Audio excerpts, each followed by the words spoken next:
Alright, what's up YouTube? This is BoxingWave. Keith Thurman, Shawn Porter, finally. Alright. I know it hasn't been confirmed, but we're supposed to be getting this fight in January. I mean, it only makes sense, alright? Now, this is a big fight, a boxing fans' dream fight, okay? Two of the best top welterweights, young welterweights in the game, finally fighting each other, okay? These guys are friends, but they're ready to fight each other.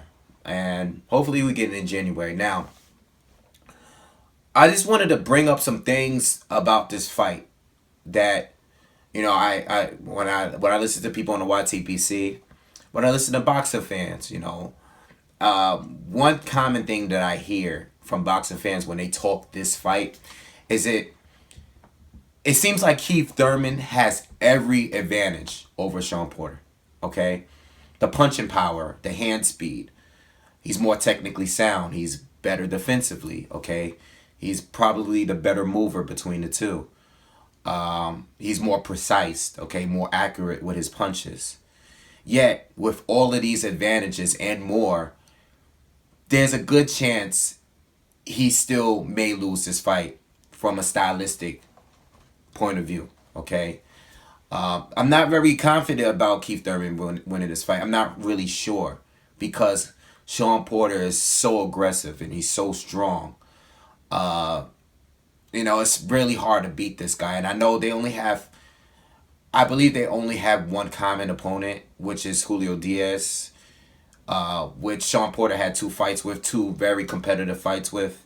One was a draw. The second the rematch, Shawn Porter did win the fight, but it still was a close fight. And then Keith Thurman actually annihilated Julio Diaz, okay? Made him quit in his corner, okay? Looked very good against Julio Diaz. Well-respected fighter, but he just wasn't in Keith Thurman's class. Yet, with all that being said, Shawn Porter is a guy that he's very rough, you know, he's defensively, he's not really great, you know, he kind of leaps in, he leaves himself open, his chin is up at times, he smothers his own punches because he comes in, he likes to tie up and hit you with that free hand. He's just a very strong, rough, physical fighter, okay? He's a guy that can outwork you, okay? Not really outpoint you, but outwork you, all right? He comes in to fight 12 whole rounds at the same pace for the whole 12 rounds, okay? He's a tough fighter. And Shawn Porter is a guy that can beat fighters with the skill advantages over him. You know, I did pick him to beat Kell Brook, even though Kell Brook won the fight. It was still a very close fight. I thought he was going to beat Kell Brook, but Kell Brook was able to really... The thing with Shawn Porter is you have to be able to... You have to really fight him, but outbox him at the same time. But you cannot let him be the aggressor to a point where, you know, he's controlling the fight. You know, he's the ring general. And with, you know, I like to watch that Kell Brook Shawn Porter fight. I think that's like one of the few fights that I still have DVR'd, and I like to go back and watch it every once in a while. And I actually watched it a couple weeks ago. I was home bored. And the thing that I noticed about Kell Brook is that he kept moving forward. He kept coming forward, even though Shawn Porter was the one that kept closing the distance. Whenever there was space in between the two, Kell Brook was easily outpointing him, okay? And then when Shawn Porter got close enough, he would smother his own punches. He wasn't really landing clean. He was just roughhousing, and thank God Kell Brook is a bigger, stronger welterweight where he was able to have some control over Shawn Porter. He wasn't just letting Shawn Porter bully him like Porter did against Devin Alexander or Paulie Malignaggi, okay? Shawn, you know, Kell Brook was able to outbox him and control him when Shawn Porter got too close. And that's the thing that I'm worried about with Keith Thurman. I haven't seen Keith Thurman fight someone that is as physically strong as Shawn Porter, as aggressive as Shawn Porter. Okay, this is a huge step up for Keith Thurman. I know they sparred with each other. Like I said, I know they're good friends. They have experience in fighting each other, but I just want to make a point too. There's something that I noticed. Maybe you guys notice it as well, because I follow their interviews, and I follow Kenny Porter in his interviews. Shout out to like guys like Dante's Boxing Nation and 78 Sports TV, because they always have interviews with the Porter camp. And one thing that I noticed is that before Keith Thurman fought Louis Collazo, Kenny Porter and Team Porter would call out Thurman along with everybody else at 147. They'll call out Thurman, they'll call out Floyd, they'll call out Broner, they'll call out, Khan, Danny Garcia. But I feel like after the Louis Collazo fight, I felt like they went directly towards Thurman. Like they said, all right, the next fight should be Keith Thurman. We want to make Keith Thurman our next opponent. And I seen Kenny Porter make certain comments about how Teddy Atlas feels like Keith Thurman is the most athletic boxing. He's throwing little shots at Keith Thurman. He's throwing shots at Teddy Atlas, who praised Keith Thurman a lot. And I realized what it was that made Team Porter a little bit more confident. Not saying that they weren't confident before, but I feel like they were a little bit more confident in fighting Keith Thurman, more so now after that Collazo fight than they ever have been before, because they noticed something.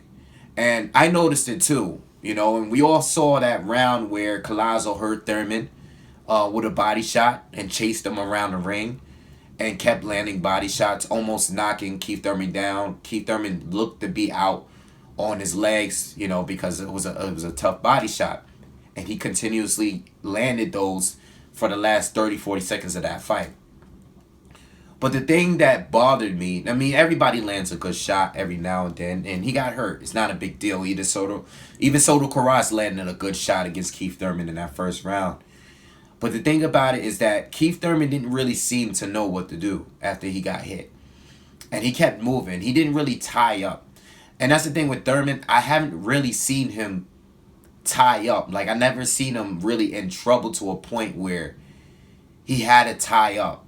And this was a point where he was in trouble. And if there was more time in that round, he might have been knocked down. He might have had to take a knee, because he really didn't know what to do except run when he got hit. And when you get a body shot, whether you're a boxer or if you've been in some fights, like I'm talking to through experience and just happen to get in some fights in school.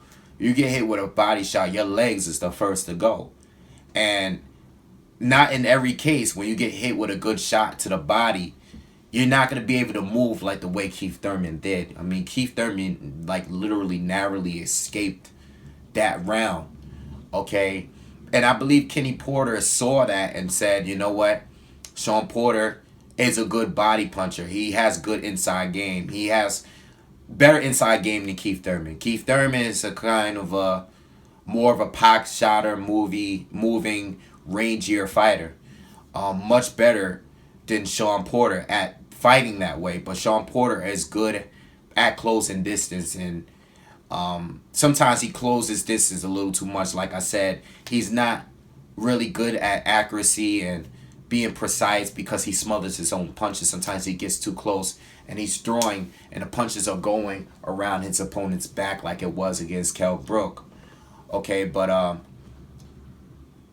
Keith Thurman, he can take advantage of that physical style with Thurman. Thurman just hasn't fought anyone that fights anywhere near similar to Shawn Porter. And this is why on my channel I've always said that not only Shawn Porter is a dangerous opponent for Keith Thurman, but so was Marcus Maidana, because I actually thought Maidana, still to this day, I still think Maidana is probably one of the most dangerous opponents for Keith Thurman.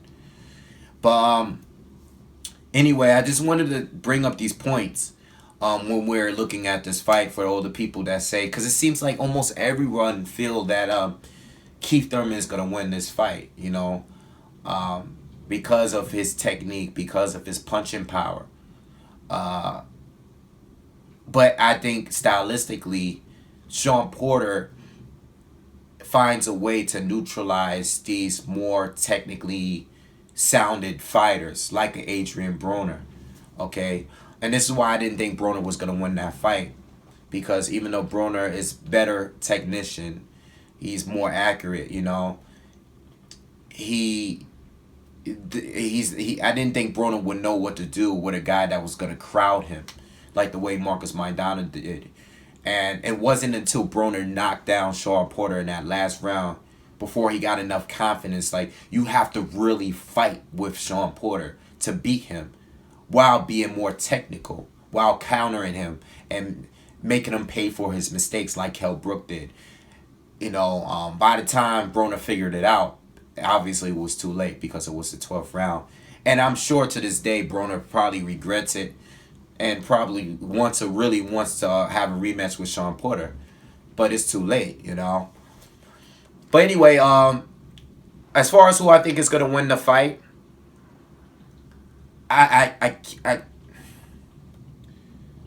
you know, I think Keith Thurman does have the power to hurt Porter, drop Porter, and he is a fighter. You know, if you close in on him enough, he will fight you and bang with you. And I think that's one advantage that he has. And at some point, Porter is going to have to no choice but to respect Thurman's power.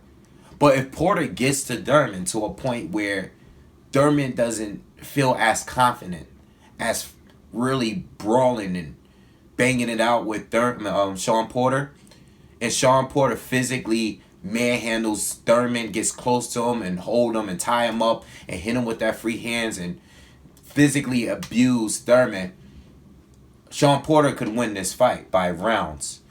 But as far as Thurman, I think Thurman still has enough skill and talent to outpoint Shawn Porter. It's